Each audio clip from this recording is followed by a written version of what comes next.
Welcome to the Transformational Podcast. We are so glad you're back with us. Chris, stop giggling. I tried. I thought that was a good one. It was a good one. Yeah. So we've tried to welcome folks to the Transformational Podcast several times now. I was either way over or way under. That's just, I don't know. I think that's what happens sometimes when you're doing podcasts. You just don't know where to go when you're right in the middle, right? Yeah. Yeah. So anyway, you got the Marine from Maryland, Pastor from Paradise. Yes. What's going on in your world? Well, aside from being on my third or fourth outfit today, because it is hot outfit. here. You just called it an outfit. I did. But I mean, what is it called? What would you call it? What would you call it? Shirts and shorts and socks. I mean, like the whole thing, the whole get up. All right. Third, fourth set of clothes. All right. That's fair. Anyway, Chris, it's hot here. It's hot here.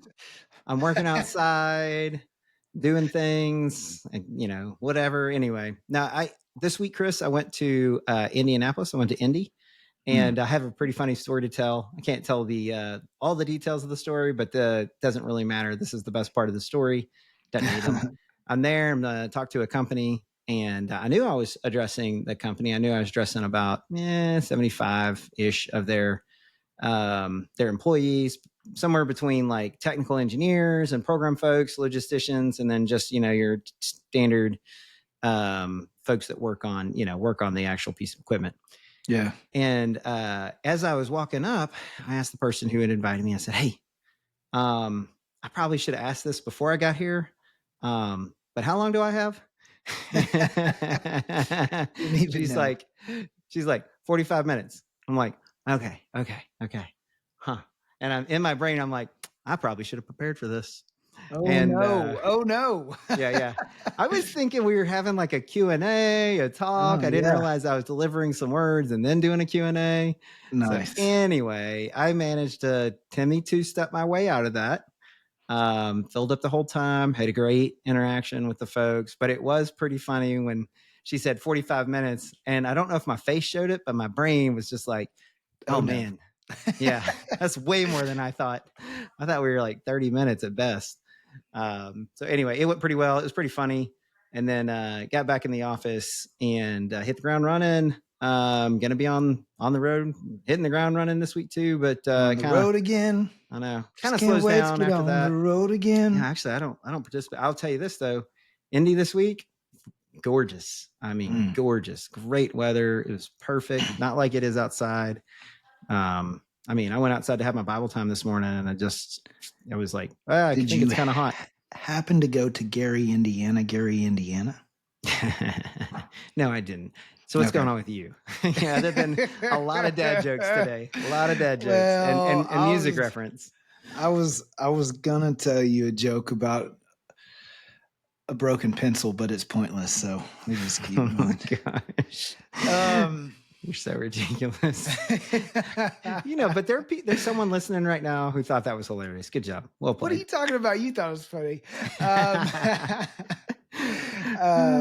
Hey, this is Father's Day edition. So, I just figured we'd roll. I came ready to roll with it. So, all right, well, let's do it, man. You've been getting ready for Father's Day? Hey, did you hear why the Invisible Man didn't take the offer to fight? No, I didn't. He just couldn't see himself doing it. Man. Yeah. So far, so good. So if you're not watching this podcast and you are like, how does he know this is coming? Watch the podcast. Chris will ask a question. He has this look on his face, and that look on his face says, this is not a serious question. And so anyway. Hey, but here's the deal. That's a joke that I had to cut out of my message yesterday. Oh, really? It was going to be tomorrow, but by the time this drops, it'll be. Yeah, you got to cut it out yesterday. So people are getting some cutting room floor stuff. I got you. So a couple things. First of all, I did go see the Mission Impossible. Okay. And when the scene came up, I was looking for it, and I was like, "Ooh, they changed planes." They did change planes. Is it called a plane? It is tilt rotor. It's an aircraft. It's a plane. It's whatever you want to call it. It works. It fits. Okay.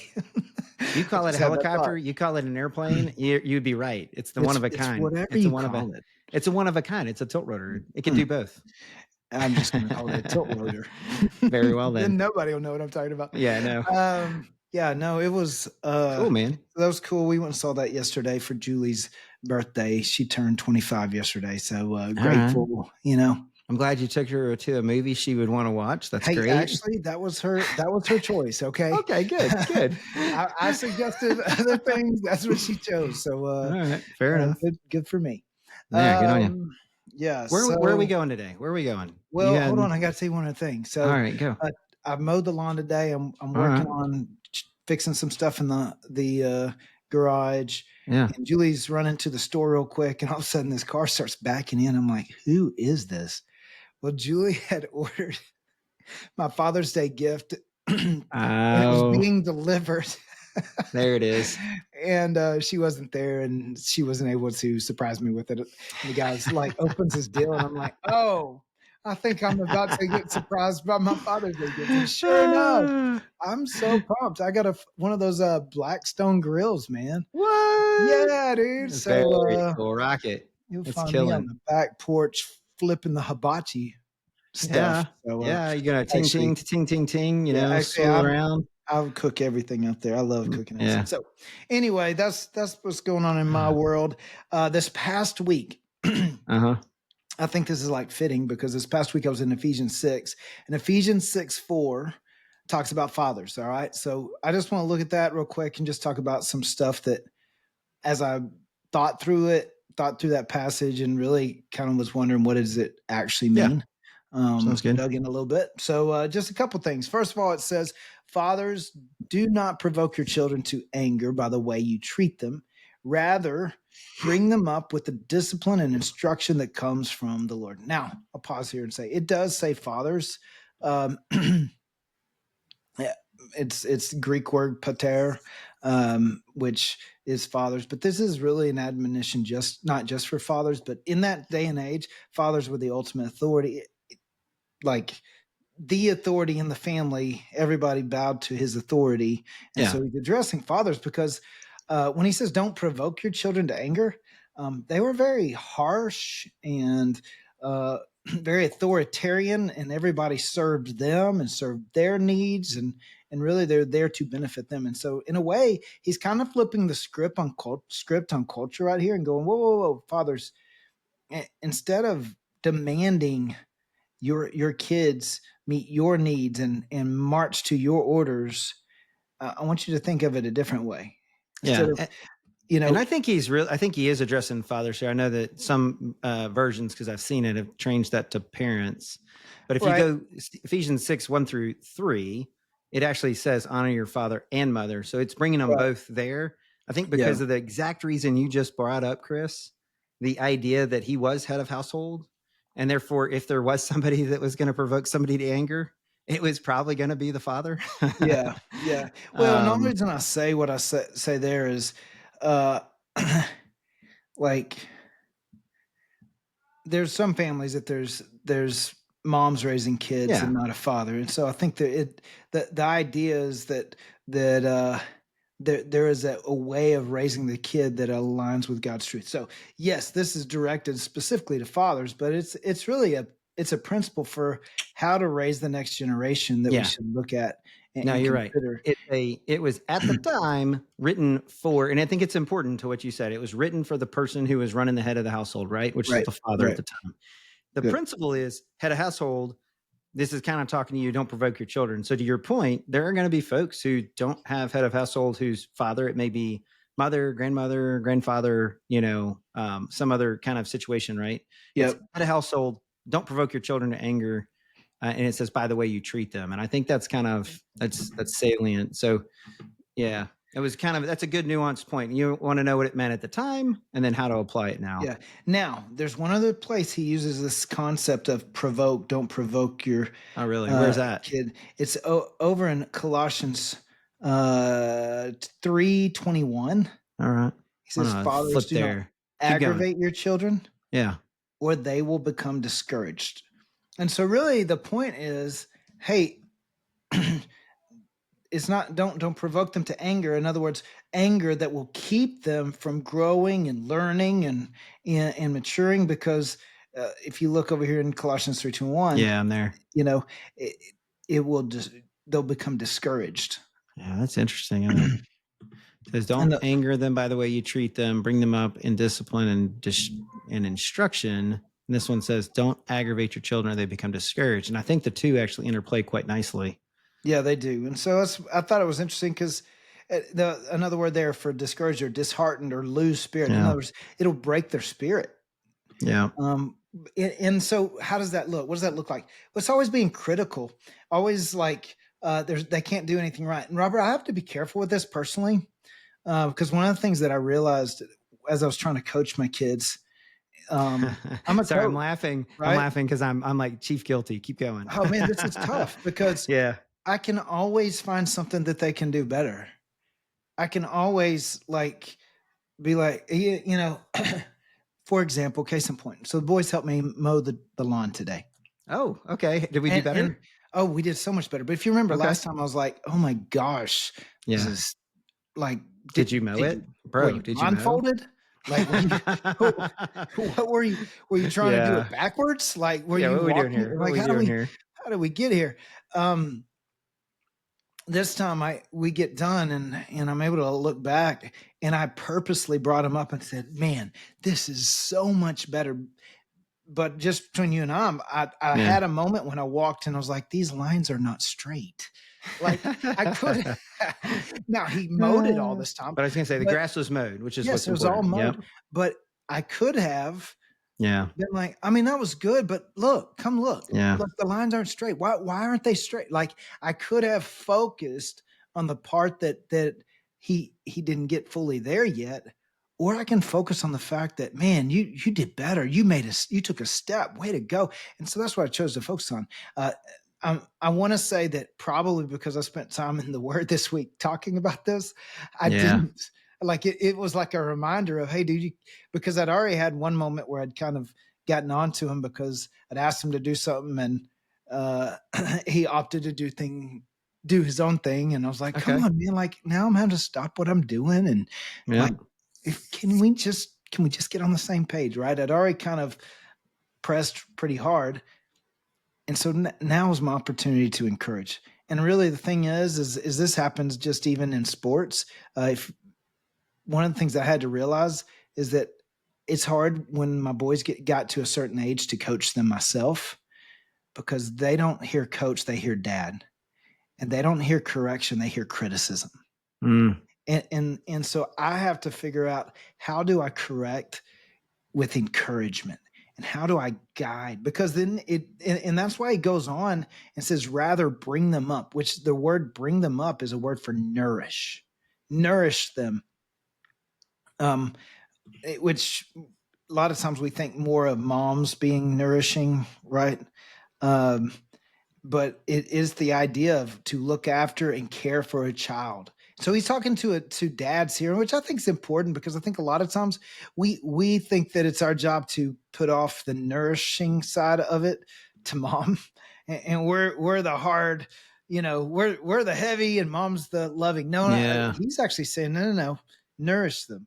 Bring them up. The part? Sorry, my version mine says, and maybe I'm seeing it different. Mine says, rather bring them up with the discipline and instruction that comes from the Lord. Same spot, or are we in different spot? Yes, it's the same spot, but the word for bring them up was a word. The word bring them up is a word that means to rear them, to nourish them with the discipline. So gotcha. And so I think what you're talking about is I think where we get off is when we think about nourish, we think about like food because that's really what we're talking about, sometimes, right? But I don't know that that's necessarily its full encompassed meaning. Right. It's actually the word. It's equipping. Keep going. Yeah. And it's this idea to raise them to maturity, providing for them physically, their physical and psychological needs. And I think that's significant because dads don't recognize how important their role is in the life of kids. And there's many people who are watching, many of you, maybe your dad didn't do this well, maybe, and that's okay. The thing we need to realize is that nobody's dad's perfect. I had an amazing dad. There's things that he didn't get right. Guess what? I just had a conversation last night with my son of going, hey dude, I'm doing my best and I don't always get it right. And I promise you when I don't get it right, I'm just going to tell you, man, I messed that up. We had that conversation last night. The reality is there's one perfect Father. He's in heaven. And so our earthly fathers don't always create a great representation of our heavenly Father, but we should, if we are followers of Jesus, that's where we should get our cue. Yeah. And so it's one of those deals of how do we care for them psychologically and physically, because psychologically they need a father who cares for them. And so he says, here's how to do it with discipline and instruction. Now we think of those words different than the actual words that were used. Okay. Because when we think of discipline, what do you think about? Well, I mean, I think about, getting the old correction, the old rod of correction, right? Yeah. I mean, I don't know how many people spank anymore, but we did. We were brought up getting spanked, and I don't think I died from it. No, and there's nothing wrong with that. Yeah. So spare the rod, spoil the child, right? That's what I think about. That is what I think about when I think about discipline. Now, there's one other piece of it that I think about, Chris, and it has a little bit more to do with my ethos. Yeah. As the Marine from Maryland, right? I think about discipline, and I think about like almost robotic, beep, boop, beep, boop, I get this, I fold this way, I fold my socks that way, I fold my shirt this way, I put things in colors. Now, frankly, I've been arranging my M&Ms in color since I was like 2. So, don't judge me on that one. That has nothing to do with the Marines. That may be a little bit OCD, but so that's what I think about when I think about discipline. Here's what's interesting. The word for discipline here is actually a word that means it's providing guidance for responsible living. It's instruction and training, or the cultivation of your mind and your morals. It's not. It's disciplining them, but through training. So I think about it like this, and it might require correction. But I think that's a part of it. I just don't think that's what we should be focusing on. Right.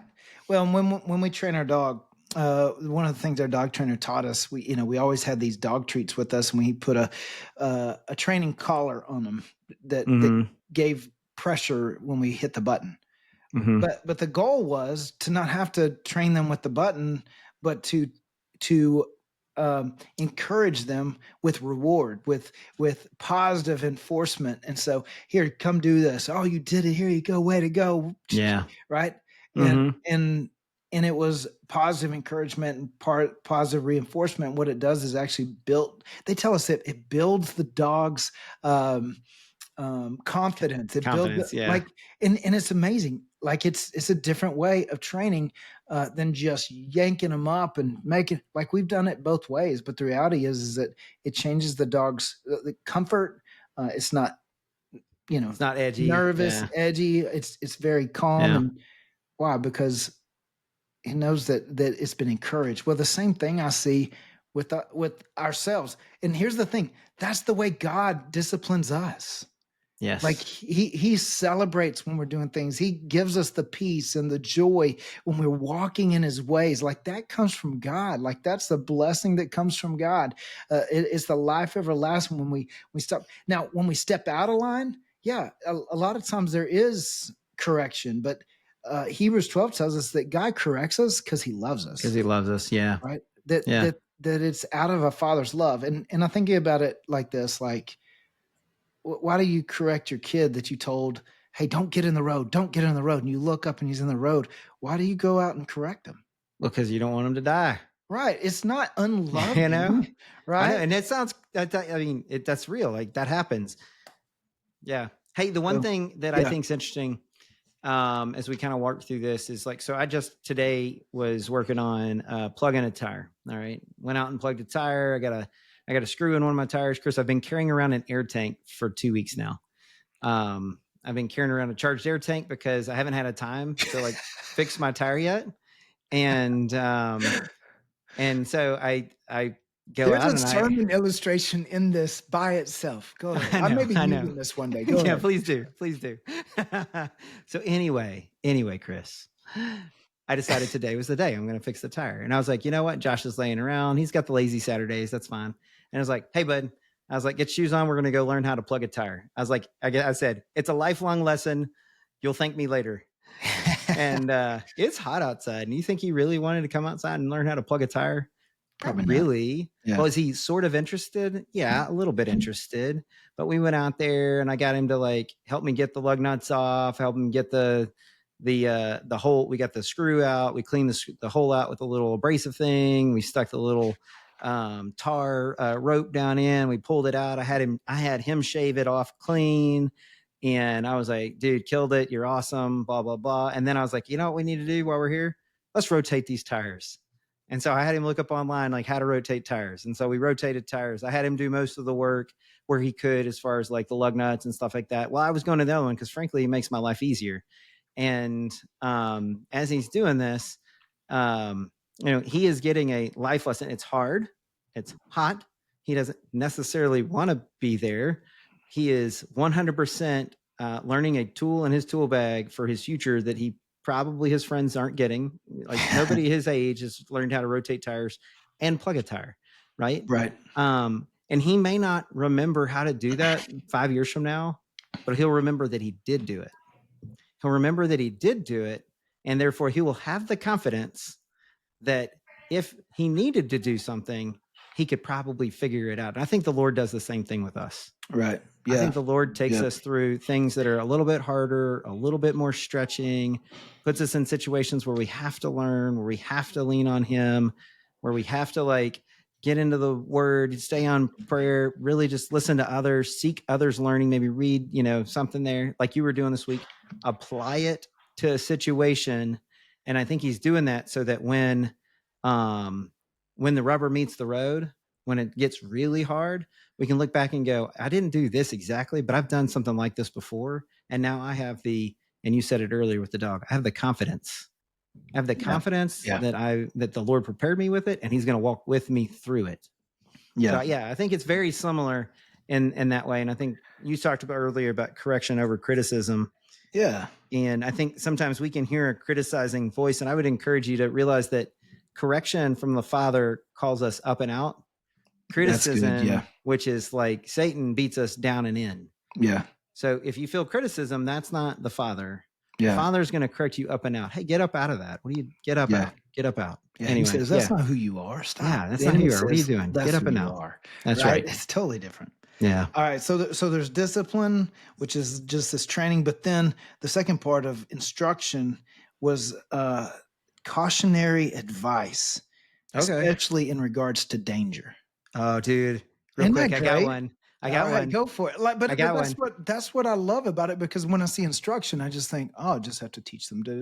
But really, the word there is going, hey, it's your job to warn them of the traps out there, of the ways that this world can mess you up. Like, it's your job to help them learn healthy guardrails in life. Yeah. I mean, it's as simple as, so when we were doing the tire thing, right? I'm jacking the thing up. Said, hey man, when you have it on a jack, you never get underneath. You say, man, that's all jacked up. Go ahead. I did. Because it's a father's joke. Why wouldn't you? Thank you. Yeah, of course. Yeah, why wouldn't you?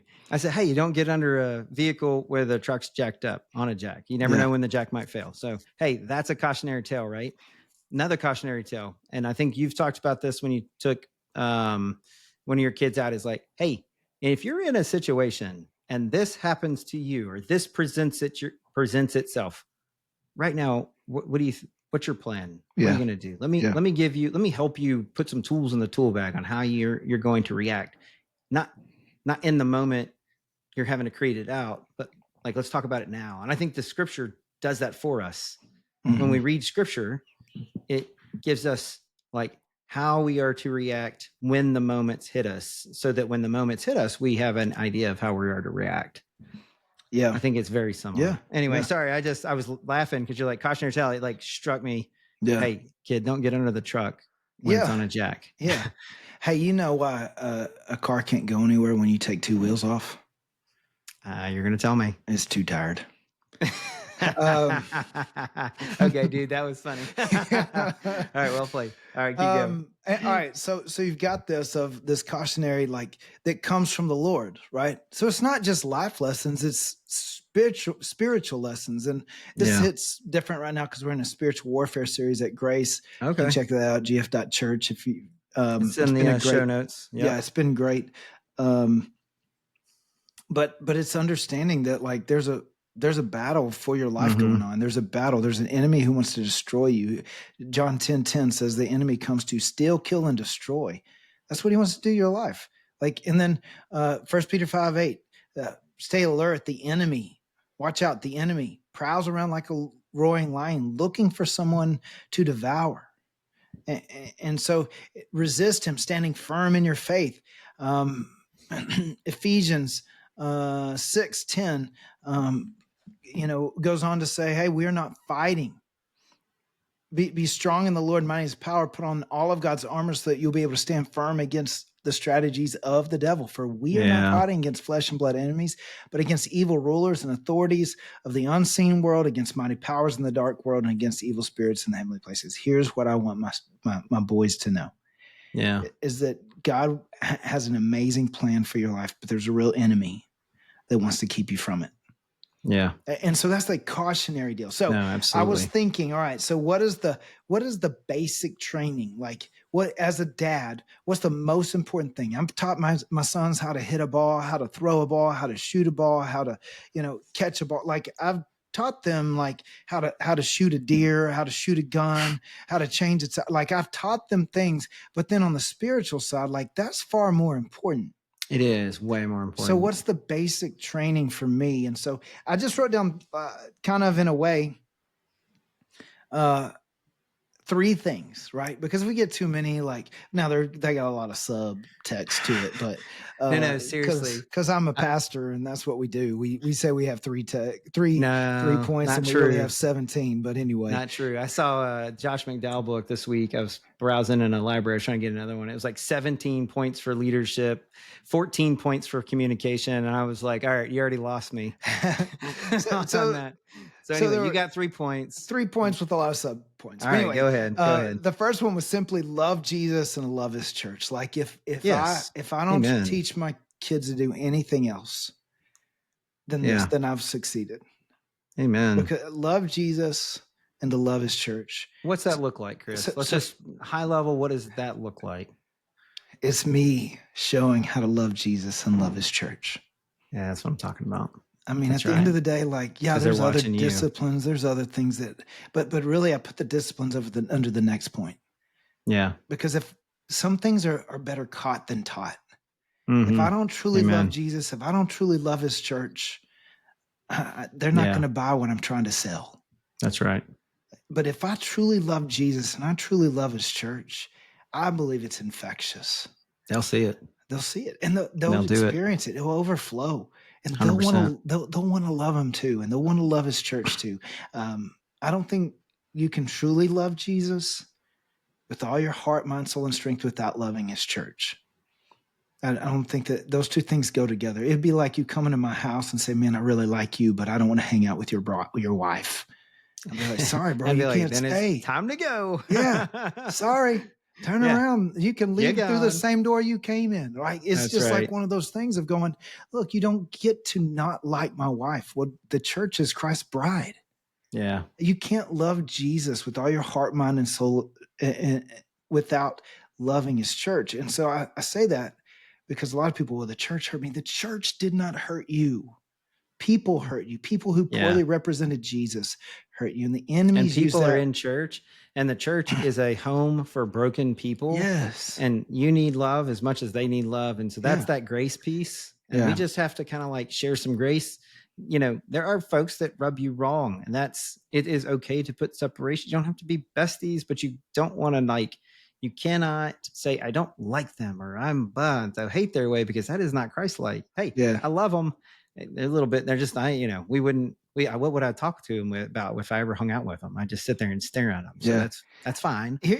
We're not asking you to be best friends. We're telling you, don't put that hurt, air quotes, hurt, on the church. That was a human interaction. It is. And I get it. I've been hurt too, but at the end of the day, I had to realize it's a person who poorly represented Jesus. That's not his bride. It's not what he intended. And so, so love Jesus, love his church. The second thing that I want to teach my kids, and I want them to be able to know when they leave here, and to know how to do this on their own, is how to follow Jesus, how to follow him. All right. Not just know him, not just go to church, but how to follow him daily. And so a couple of verses, Proverbs 3, 5, and 6, trust in the Lord with all your heart. Do not depend on your own understanding. In all your ways, acknowledge him, and he will make your path straight. I want them to learn how to depend on God. Like, what does it look like on a daily basis, wherever you go? Psalm 119, 9 through 11, how can a young person stay pure? By obeying your word. I've tried hard to find you. Don't let me wander from your commands. I've hidden your word in my heart that I might not sin against God. Like, it is a training of saying, man, what does it look like on a daily basis to, like, how I want my kids to know how to read the Bible and how the Bible, speaks to us. And and it is a two-part thing, Chris. I think that's one of the things I'm learning. I'll just tell you, telling myself, right? I always like to tell myself, is it's not enough for them to come down and catch them, have them catch me reading the word. It's not enough for them to come down and catch me like having my follow Jesus time. Yeah. It's more than that. It's bringing them kind of into that. That's right. Saying, hey, this is how I'm spending time with the Lord. This is what I focus on. This is about a relationship. It's not about a to-do. Yeah. I don't do this because I'm checking a box. I do this because I'm meeting with a friend. Yeah. And it's helping them not just observe you, but actually walk with you in that. And what's sometimes we'll do is, like, I'll actually even talk about with them. You know what I read this morning? Yes. That's right. Yes. You know what that God's teaching me right now? Yes. Like, I want them to hear that dad who's, a pastor, right? And I think a lot of people put the pastors in this different category. The reality is we're human, and we still have to follow Jesus like this. And the minute we don't think we do is the minute you start seeing pastors fall. And so to me, I'm just saying, I just want to continue following Jesus and to show them how to follow Jesus. So reading the Bible, how to talk to God, that prayer is just a conversation, and how to hear from God. We've been talking about that, and they've been learning. And dude, some of the stuff, they're not too young. Listen. No, they're not. I agree. Oh man, I don't know. And how to know their identity. One of the things that is that the third one? Yeah, that's part of how to follow Jesus. I think you need to know your identity to be able to follow Jesus. And so part of that, this summer, Julie actually has them reading Living Fearless by Jimmy Winship. And dude, it's been, there it is. Living Fearless. It's a great book because I look back and go, man, I was 35, Robert, when I realized I was chasing a false identity in ministry. Mm-hmm. I'd had some success in ministry, but that success was actually part of the problem. Yeah. Because I defined who I was by the success. By that success, and the problem is when you do that, you're only defined by your next success. That's right. You're always chasing the next one, right? And that's right. Boy, is it and his funny thing is now that I say that I'm chasing my next success, I actually was listening to a podcast running. Okay. You ran? You ran? Were you all right? Were you being chased? I wasn't at the time. Back then, I tried that running thing and it didn't work out for me. Anyway. Yeah. Number 3. This is number 3. Got it. I'm checking. Be on guard against sin. And that comes back to that you have a real enemy. And so there's 4 kind of categories currently. It was guard against pride. So choose to serve and put others first. Yeah. And then guard against anger. Be generous with forgiveness. Yes. Be quick to forgive. Guard against greed.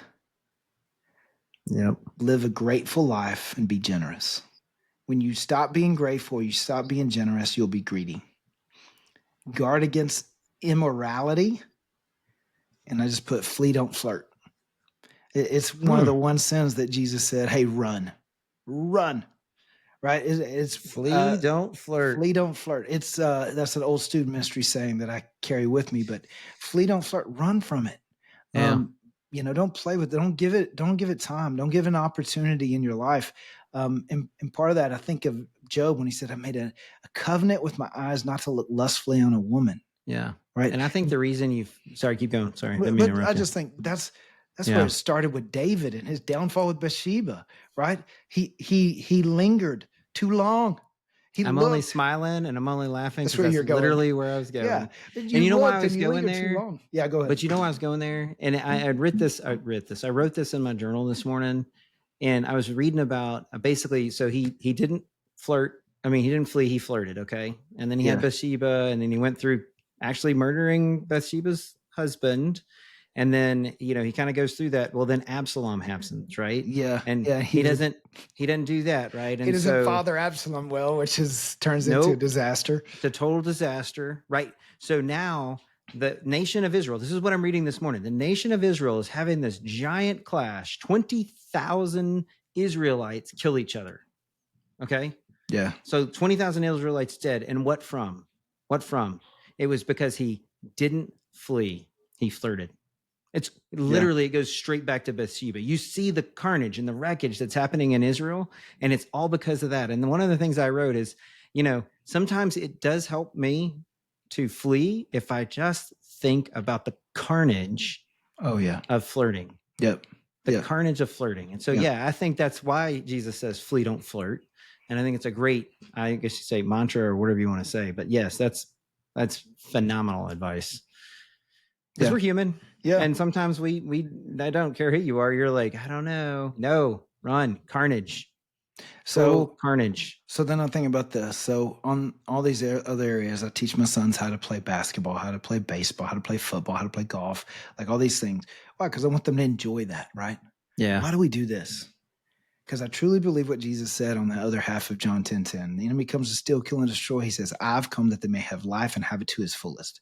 Amen. And we'll do everything we can to try to set our kids up for the best future possible. This is it.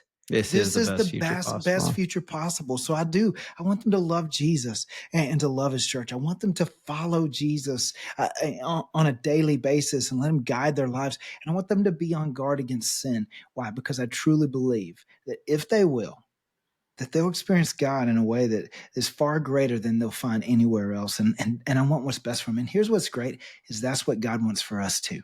That's what, yes. Right? That's what our Heavenly Father wants for us too. Yeah. And so, I don't know, man, just as I was thinking through this father part, that was just the picture that God started stirring in my heart. So I think I'll bring us home a little bit, and then you can pastor it. You somehow I don't know that I have one today, dude. Yeah, that's what you said last time. I know, and then it popped and up. It was I don't know. Hilarious. Don't set me up for failure. Yeah, I'm setting you up for failure. Here's what I was going to say, Chris. And if you're a parental figure, it does speak specifically to fathers because that is who it was talking to at the time. And we don't want to take away from its intended meaning at its intended point in time. But the principle that you can pull out of that is if you're leading children, in other words, you are the head figure of your house, you have a responsibility to bring your kids up with discipline and instruction that comes from the Lord. Because like Chris said, it is the full and most meaningful life they could possibly have. And it's your responsibility. And then if you're like, but I am ill-equipped. I'm ill-equipped because I didn't learn any of this stuff and the rest. Well, hey, welcome to the club. None of us are equipped. Some of us have better role models than others. I get it. Chris mentioned in the middle beginning, that while we as earthly parents are not perfect, our Father who's in heaven is perfect. And so if you're like, hey, I'm ill-equipped, I didn't have that, I just don't see it, the rest, part of being a great parent is spending time with the perfect parent. That's good. Yeah. And so what I would encourage you to do is spend time with the perfect parent so that you learn how to bring them up, discipline them, instruct them, and give them that basic training to teach them that, they need to love Jesus and love the church. Learn how to follow Jesus daily, how to hear from him, and that they need to be on guard against the enemy, pride, anger, greed, and immorality, as Chris said. And so, Chris, you can do some pastor stuff, or you can just bring us home the old-fashioned way. Yeah, I think today it's just the old-fashioned way, because at the end of the day, it just comes down to this: God wants to bring us up. And the reason is the reason he wants to raise us is to prepare us for our purpose, right? Amen. And as we raise our kids, our goal should be to prepare them for their God-given purpose, and so that they can experience the life that God intended them to live. So they can that we're preparing to send them out into the world, right? Yep. To make an impact for God's kingdom, and the best way to do that is by bringing them up to know him, follow him, walk in his ways, and guard against the enemy and be prepared as they step out into the battle, into the world themselves. Amen.